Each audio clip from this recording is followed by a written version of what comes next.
Good morning and welcome to episode 1 of the Let's Get Down to Business podcast. I'm your host today, Charlotte Newman, and I wanted to let you know that our whole first series for you is all about starting up, whether that be a new business, a new idea, or even a new journey.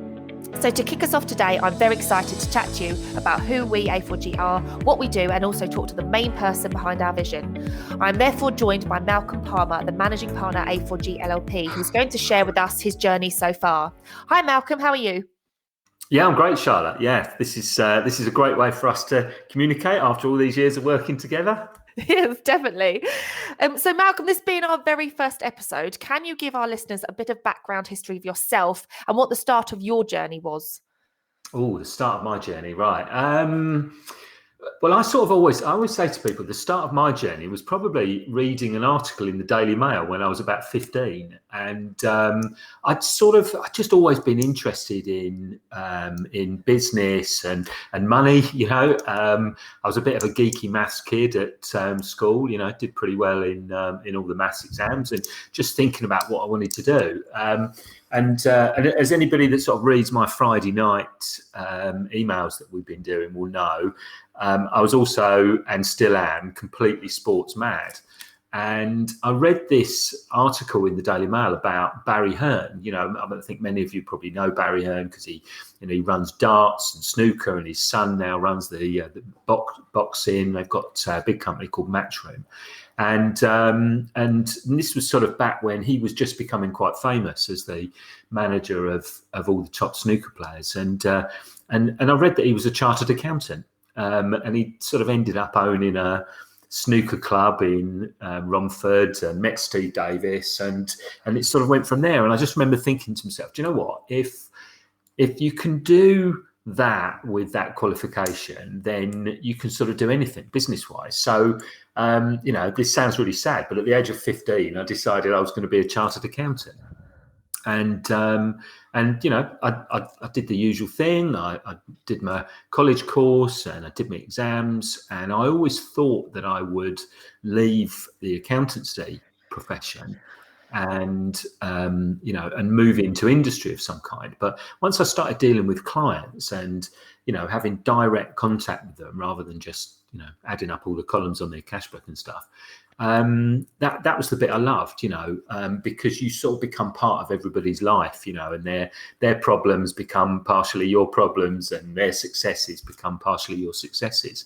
So I was working within a firm in the Medway Towns, and they gave me the opportunity after qualifying to sort of go out signing up clients, which I did, sort of anyone and everyone really, and was just sort of building up this client base and thinking that I'd be the next partner there when my client base got big enough. And out of the blue one day we got asked about buying this business in Longfield that had been there for 25 years.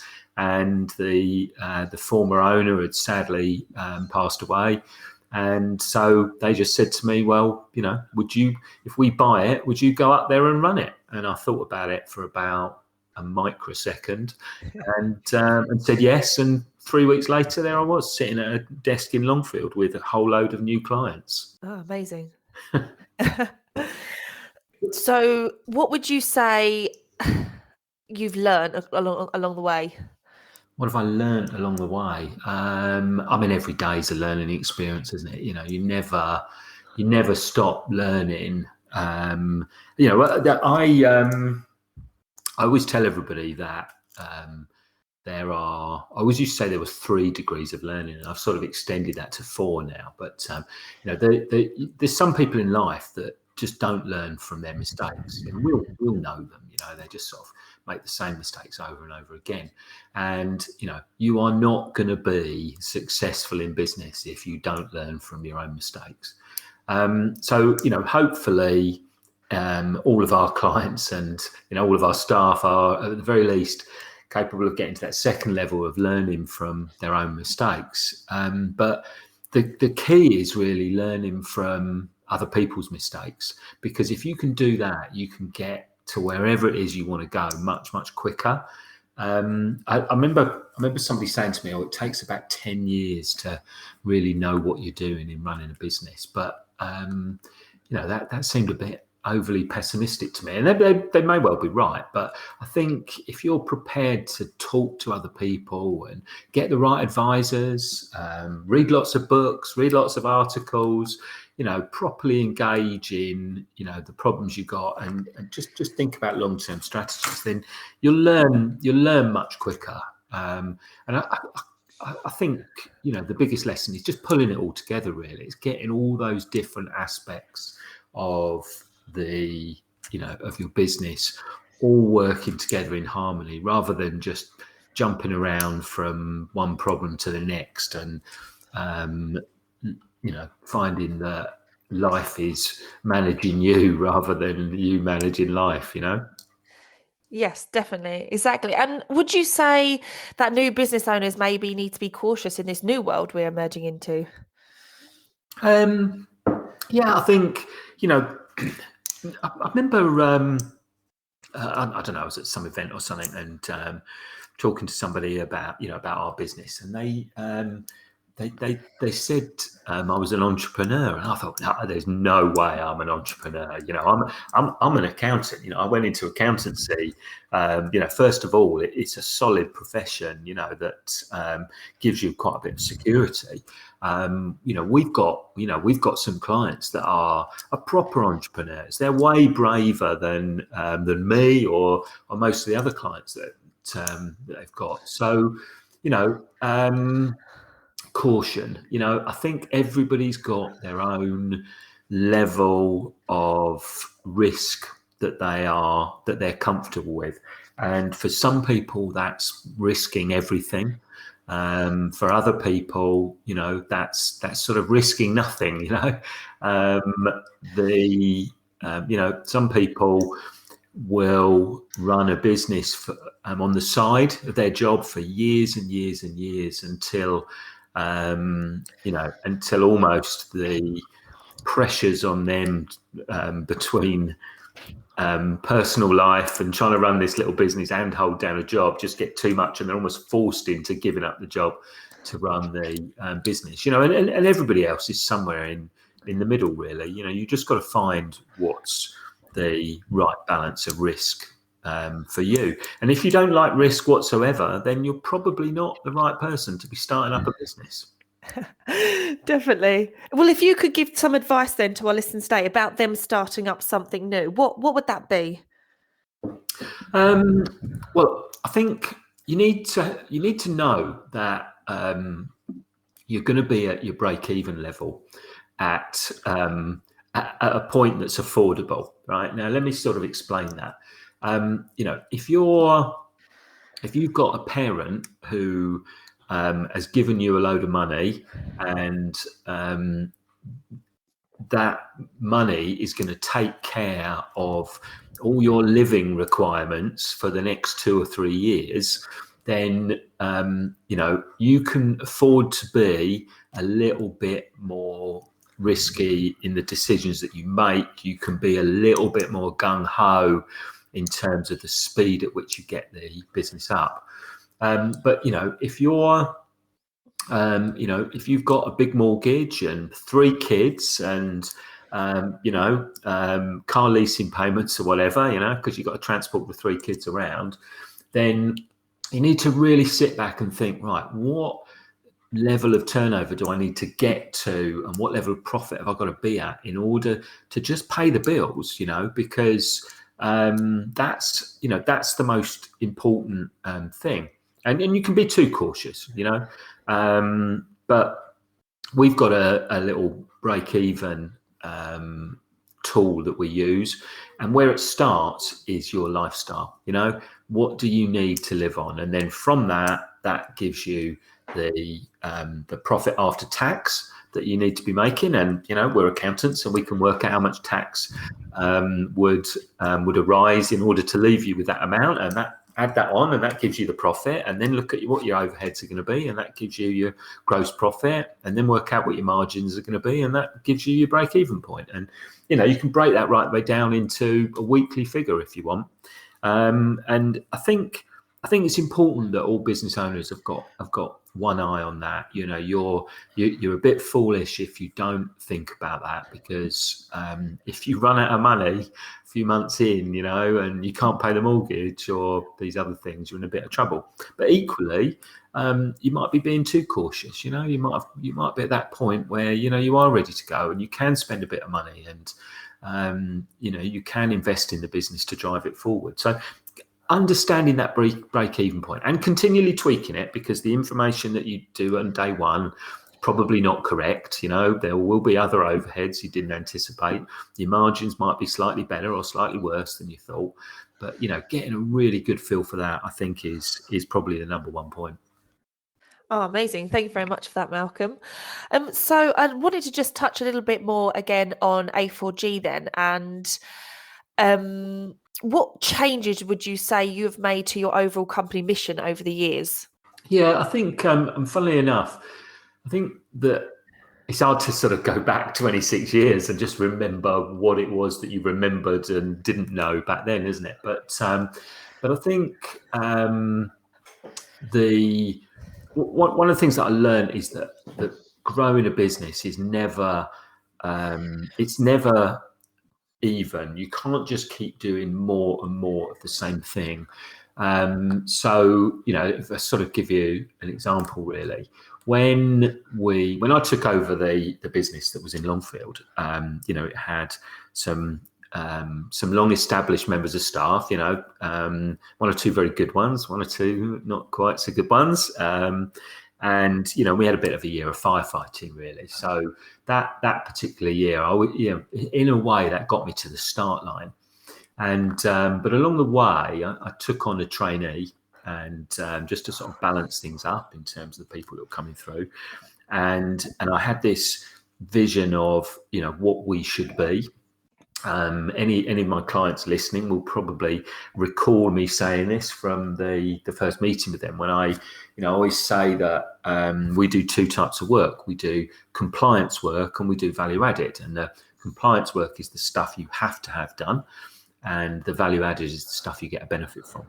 And whilst about 2/3 of our work is the compliance work, about 90% of our clients come to us for the value added stuff. And that was probably a little bit different to the way a lot of accountants thought back then. That the accountants as advisors movement, should we say, was just sort of getting up and running, really, in the mid-90s. And off we went, and then 2 or 3 years in, I just felt like too many little things were going wrong, and it just suddenly felt like we'd hit a bit of a plateau. And I could talk about that particular plateau, for about another 20 minutes, and that's not the purpose of the of this podcast, really. But the point is that what got me there to that particular point wasn't going to get me to the next point. And at that point, you have to reinvent yourself. And as businesses start up and grow, there are lots of little plateaus along the way, and you can kind of accept that you're on that plateau and that's the way it is. This is the way I'm going to be working for the rest of my career until I retire or sell the business or whatever. Or you can find a way to get yourself off that plateau and start going up the next bit. And it's, each of those plateaus is a whole new set of lessons that you need to learn. It's, sometimes you can sort of reread some of the books you read years earlier and realize that what you learned from them back then was entirely based around the situation you were in at that moment in time. And yes, definitely. I completely agree. And I'm sure some of our listeners actually might be able to relate to this, because like I said, the podcast is about starting up. So that might be a brand new business owner out there, but that might be someone who maybe even over the last year has fallen down and want to get back up again. So have there been any times that you've fallen down and maybe thought you maybe wanted to quit, but actually what got you back up? What kept you moving forward and starting fresh? Yeah. They're probably the you get one or two setbacks with with clients and stuff, but the biggest setbacks as the business grows are with the team that you've got, and Yes. certainly we had, if I went back to sort of the mid noughties, I remember, somebody said we were really good at marketing, and I sort of thought to myself, well, actually, we're not really good at marketing. We're just better than most other accountants, and we were bringing in new clients, and I had probably 3 people at the time who I just over promoted them. They weren't up to the level that they needed to be at. There were some, how can I put this politely, serious personality defects in at least 1, maybe 2 of those.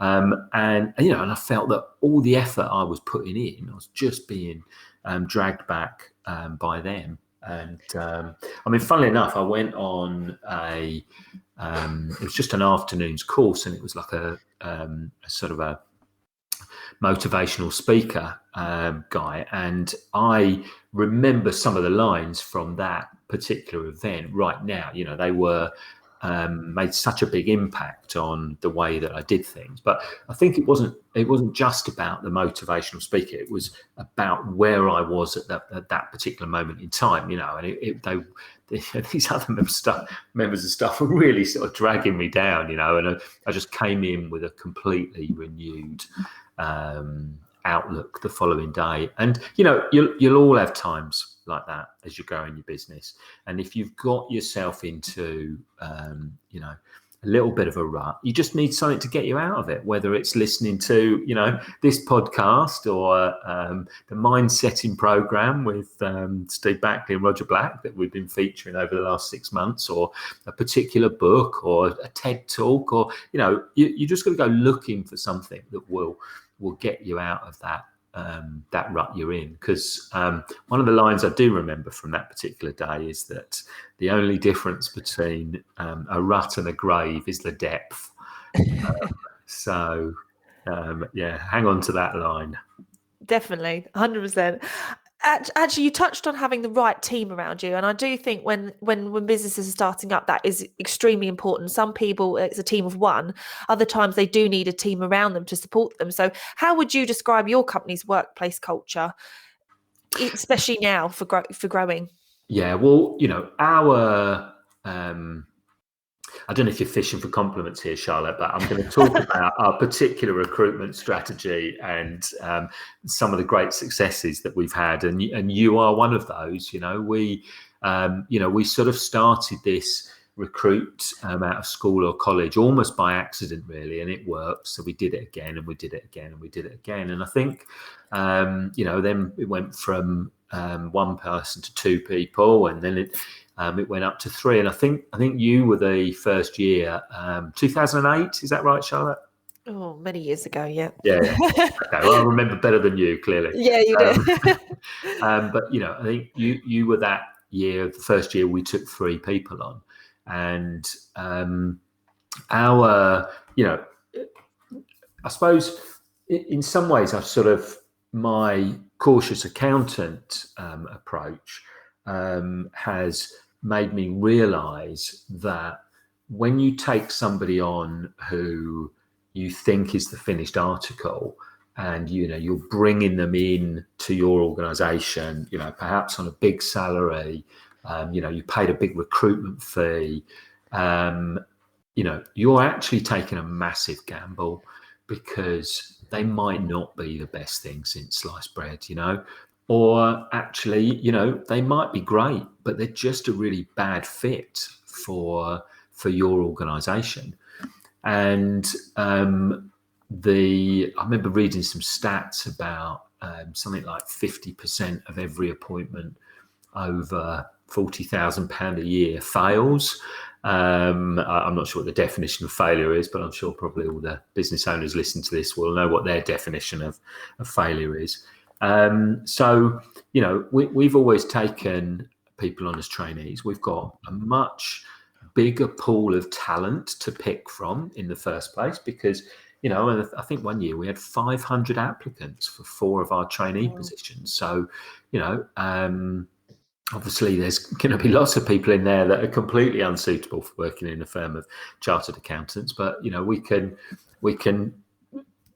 follow that funnel down until we get the best candidates. And we've got a training program that we run with them when they join us. And one or two of them won't work out. Not everybody that comes in as a trainee with A4G is going to be successful.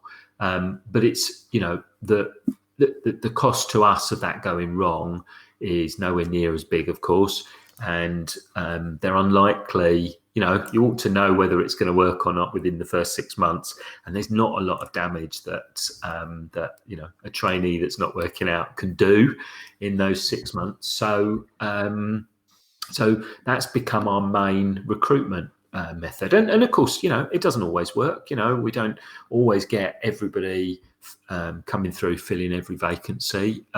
So we do have to recruit from time to time for people outside the organisation. But fortunately, by then, when they come in, they are surrounded by colleagues who completely get it. They completely understand how we work, what our values are, what our approach to things are. And,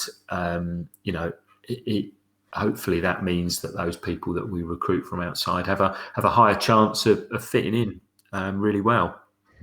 Yeah, definitely. Fantastic. All right, Malcolm. Well, we've spoken over the last 20 minutes or so about some key things that our listeners, anyone starting a new venture or a new business might want to consider. We've talked about having a idea of your real break-even point and what that actually means. And we've talked about having maybe the right staff on board and also your mindset, which is really important. All of these things we're going to talk about in our future episodes in more detail anyway. But if we could just ask you one last question, what would be your final tidbit of advice for our listeners today that might just help them start something new?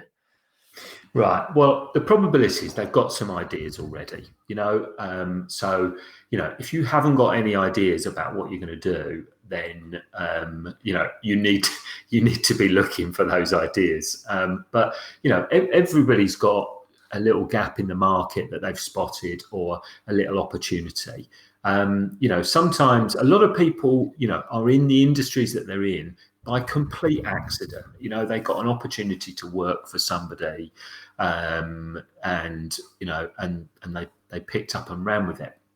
But if you are going to start up, I mentioned about the importance of learning, and I was thinking. I'm a sort of an average golfer. I can. I've my good days, I have my bad days, right? And but I've quite often talk to people that want to start playing golf, and I always give them one bit of advice, which none of them listen to, which is not surprising because I didn't listen to it and somebody said it to me. But and I'm not just saying this because your dad is a golf professional, that's a fantastic teacher. But one of the things I always say to everybody is, if you're going to start playing golf, go and get some lessons first. Right, so that when you actually start hitting the ball on the driving range, or actually even worse, getting yourself out on a golf course, you know what you're doing, and nobody ever does. Nobody ever goes and gets lessons first, and of course, what they do then is that they go out, they start whacking a bucket of balls at the driving range, or like I said, go down the pitch and putt course or whatever, and they are getting into bad habits immediately. And they'll do this for sort of a year or two before they realise that they're not getting any better, and then they go and have some lessons with someone like your dad, who has to spend the first 3 lessons undoing all of the things that they've got wrong in those first 2 years. So it actually costs them about 2 or 3 lessons more than if they'd gone there from the start. So there is so much stuff out there. You can look on our website and you can find loads of advice about getting started, but just type stuff into YouTube, go onto Amazon and just have a look at some of the books that are on there. If you're thinking of starting up, don't just start without having either taken advice from somebody that knows what they're doing or done a lot of homework yourself. So that would be my number one piece of advice. That is brilliant. Thank you so much for joining us today, Malcolm. Next week, thank you very much. Well, next week we'll be discussing getting things right from the start. That's from doing your market research to getting a business plan drawn up. So if you have any questions on this topic, please email them over to inquiries@a4g-llp.co.uk. And in the meantime, head to our social media pages at A4G Chartered Accountants, where we'll be providing a lot more guidance on this area and many others. Alternatively, check out our website, www.a4g-llp.co.uk, which is full of free tools, guidance, and plenty of food for thought to help your business start up the right way. So our Business Breakthrough Startup Program is designed to help you be confident in your business's future and beyond. I've been your host today, Charlotte, and this is Let's Get Down to Business.